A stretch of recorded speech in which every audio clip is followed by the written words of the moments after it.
Hey guys, what's going on? Today I'm gonna go do some mushroom foraging and hope to find some chanterelles and stuff. Shouldn't be too hard. Last time we were out in the woods, we saw lots of them. So there should still be plenty of them there. It hasn't froze yet, but that's why I want to go, because I want to get some before it freezes. It hasn't rained for a few days, so they should be starting to firm up and dry out a little bit. Excuse me. And yeah, that's the plan. So I'm going to bring you guys along, and we're going to go see if we can forage some mushrooms. Things have been going okay. We had my dad's memorial, so all that business is taken care of now. I can get back on task on this channel and keep things moving. I really appreciate all the likes on my deer content. The bucks are they haven't quite all disappeared yet, but they're moving a lot less. Their necks aren't as swolled up, so I think the rut's pretty much over. Floppy ears, the big doe that lives in our backyard, is showing signs of probably being pregnant, which is weird. It's awfully early. Usually they don't start showing until later, but she's probably going to have really early fawns. We call it Fonzie season here. They even put up little signs, be aware, it's Fonzie season. Anyway, so she's probably going to have really early fawns this year, which is maybe a good thing if it's a nice warm spring and everything goes well. That's good, because that means her fawns will be more mature by the time next winter comes around and have a better survival rate through the winter. Although out here we never get real hard winters. I mean, right now the grass is green and everything's green still and looks good. So food and all that usually isn't an issue here.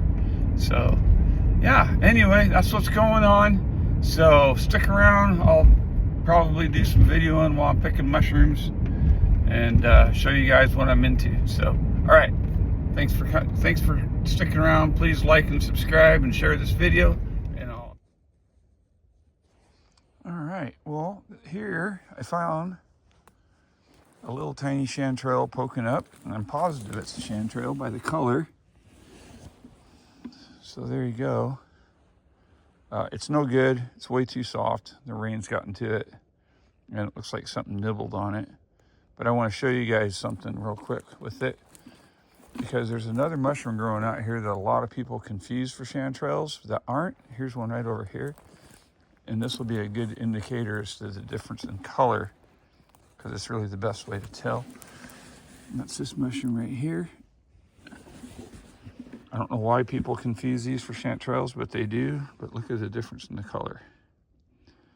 Not a chanterelle, or maybe a yellowfoot chanterelle, but still in that chanterelle family.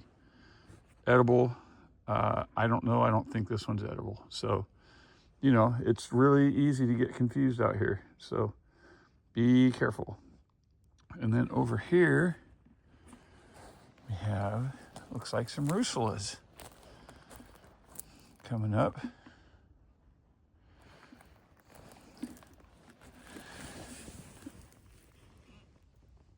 Let's see. Yep, that's a russula. I don't eat these. Very chalky stem that break really easy. Supposedly they're edible. But the flavor is supposed to be, they say, unremarkable. So I'm not going to risk eating a white mushroom that I'm not positive about, that even if it is what it's supposed to be, isn't great tasting. Like, you know, why waste the energy? So that's just a couple I found so far. I also found a couple of white corals.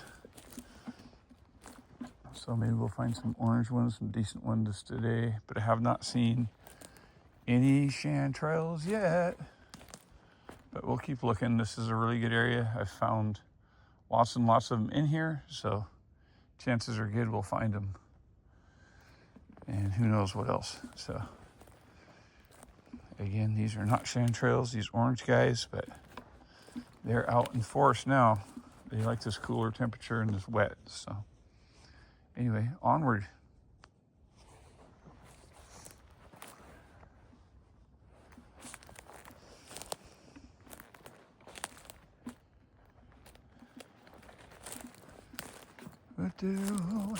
What do I look for?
the genius I am, I had the video turned off the whole time. Anyway, this is what I got so far. I got a few more. Like I was saying, while the video was off, I like to pick about half a bucket full, gives me a pretty decent meal. Look at that big guy. Well, I like to got him before all the big rains came. That's a nice one, but probably, oh yeah, super soft. Super soft. All right. I don't really want to go this direction anymore. Let's go. I want to go that way. That's the way I want to go. So that's the way we're going to go. Let's do this. Do.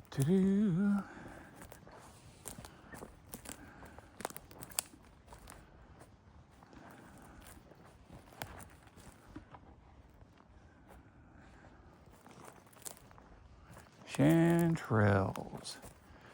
You guys have probably been seeing these big giant black ones. I don't remember what they're called, but it's funny. I just saw, if you guys watch mushroom channels, definitely check out Mushroom Wonderland.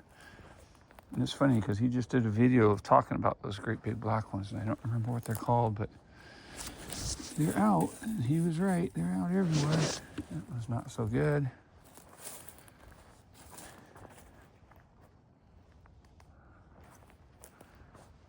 Not so great. Do.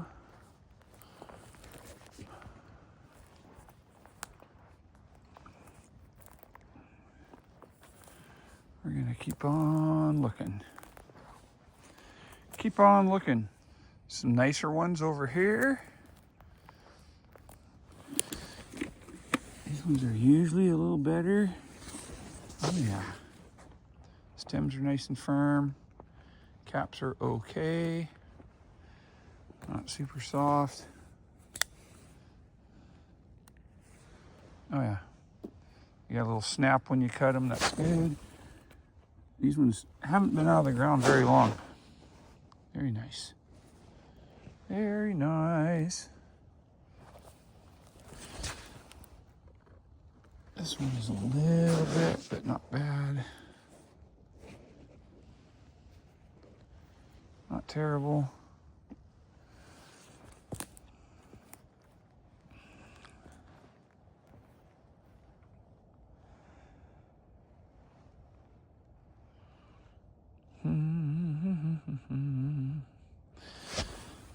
This one is okay.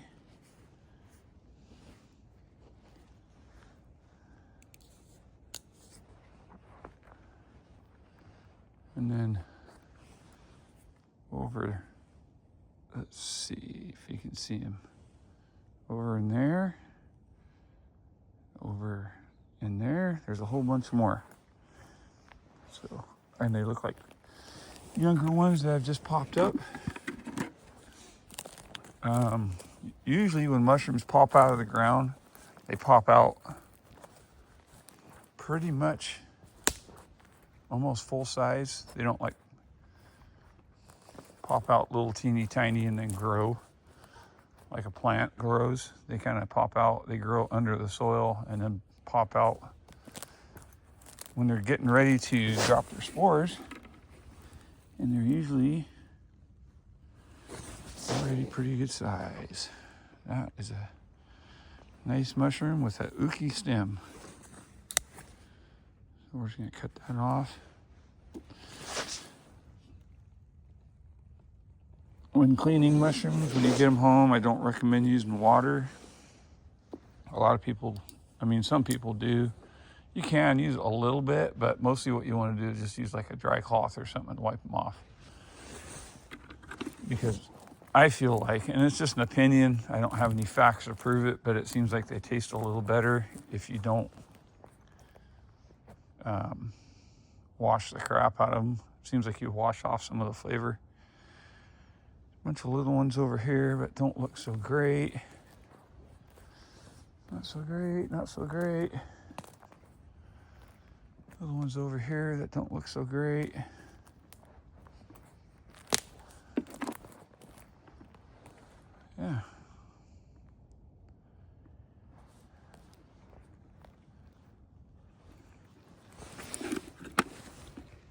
Let's check this one out. Yeah, it's okay.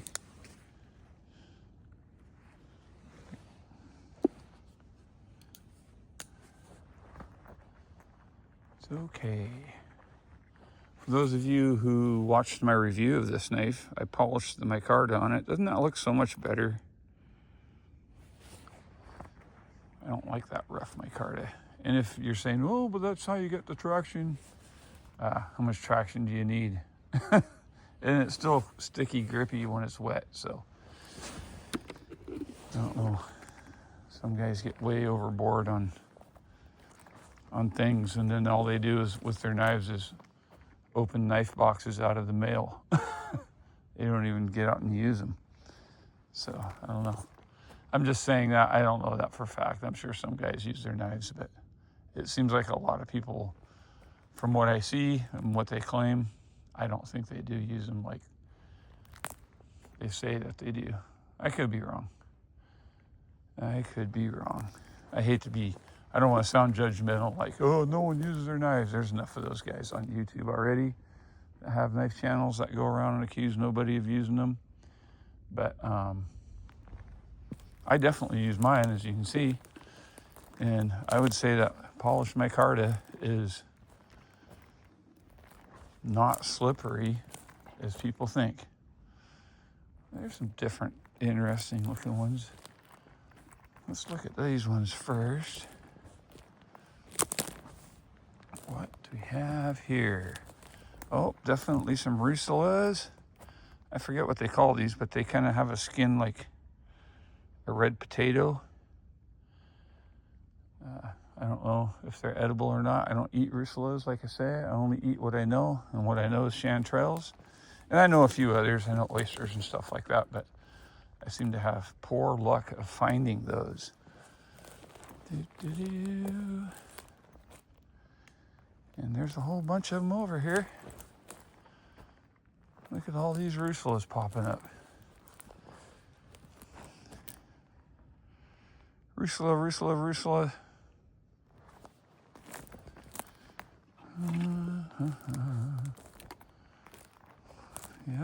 Yep. And this is what they look like when they first come out of the ground. This is what I mean by mushrooms usually pop up almost full grown. Look at those. Those are beautiful. Beautiful Russellas. And there's just all kinds of different mushrooms over in this little area. There's some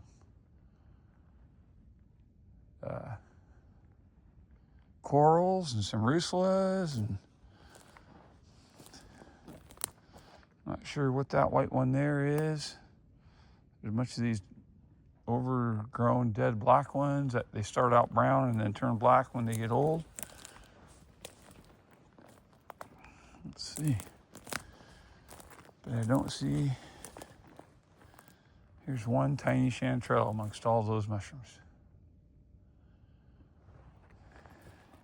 Let's see if it's any good. Oh, nope. This one's way soft gone. Oh, look at that. I can wring water out of it. Yeah. No good. Unless you like steamed mushrooms when you cook them. I kind of like to fry them in butter and garlic and make them a little bit crispy. Yum, yum, with some onions.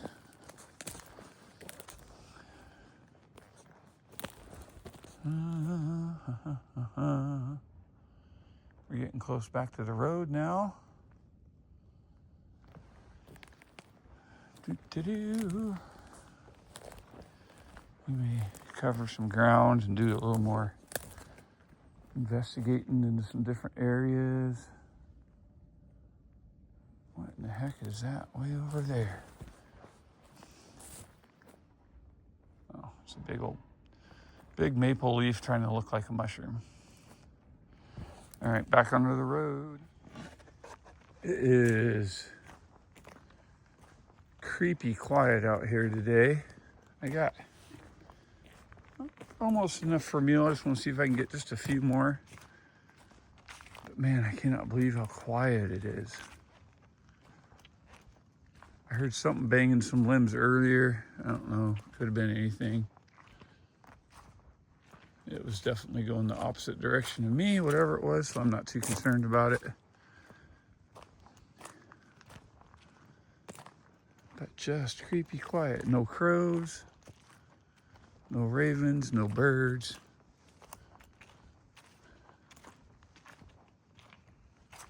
Nothing. Oh, except for whatever that was.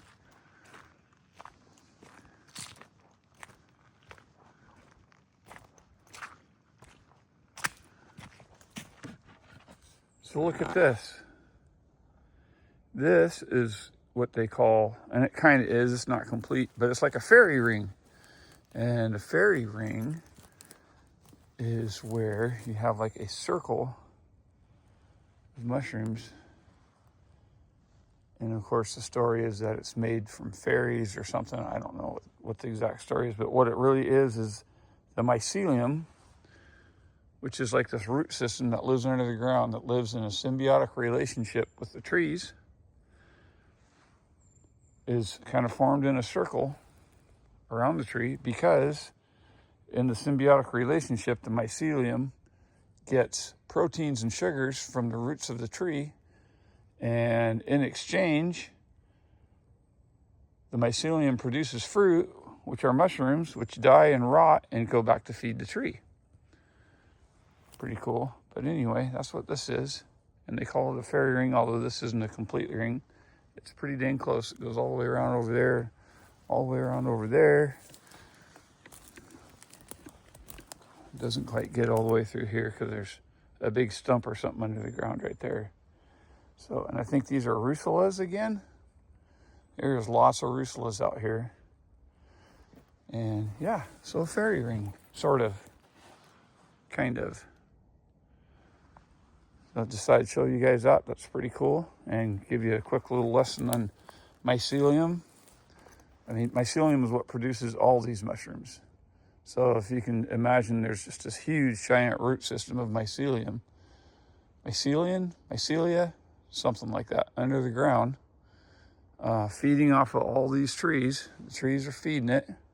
Symbiotic relationship. And every fall is fruiting season. And what happens is the fruit, the mushrooms, come up, drop spores, and those spores grow more mycelia. So that's why a lot of people carry mushrooms in a basket. Someday I'll have me a mushroom basket. That's an actual basket.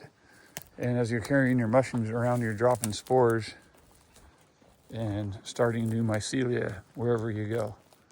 So anyway, that is that little mushroom lesson for today. All right, guys. Well, this is what we finished off with. We're calling it a day now. Lots and lots and lots of chanterelles were out there, but a lot of them were soft, which is what you get this kind of time of year. So you got to kind of pick through them to get the more firm ones, which is whatever, it's fine. I still got plenty for a meal, which is all I was looking for. I hope I gave you some interesting footage that you're interested in. I really, really like doing these kind of videos, especially these foraging videos. One of the nice things is about foraging is your chances are a little bit better at finding mushrooms than catching fish sometimes. And right now the rivers are kind of at that in-between stage between salmon and steelhead. The salmon are kind of running dry and the steelhead haven't quite come in yet, so I'm waiting for that to happen. Usually my favorite first day of steelhead fishing is the day after Thanksgiving, but we'll see. Every year is different, it seems like, and this year's been definitely different. So anyway, if you enjoyed this video, please give it a thumbs up. One of those. Share it with your friends. Subscribe to the channel. I'm going to just keep on doing what I'm doing because I enjoy it. That's the main reason I like doing this, is because I enjoy it. I enjoy getting out in the woods, and I enjoy sharing what I do with, friends, which are you guys. So anyway, hope you had a good day. Hope you're having a good Friday. I'm not sure if I'll get to a live feed tonight. If I do, you guys will all know about it. So anyway, maybe I'll do a live feed of me cooking mushrooms. I don't know. So have a good day. Take care, and I'll talk to you later.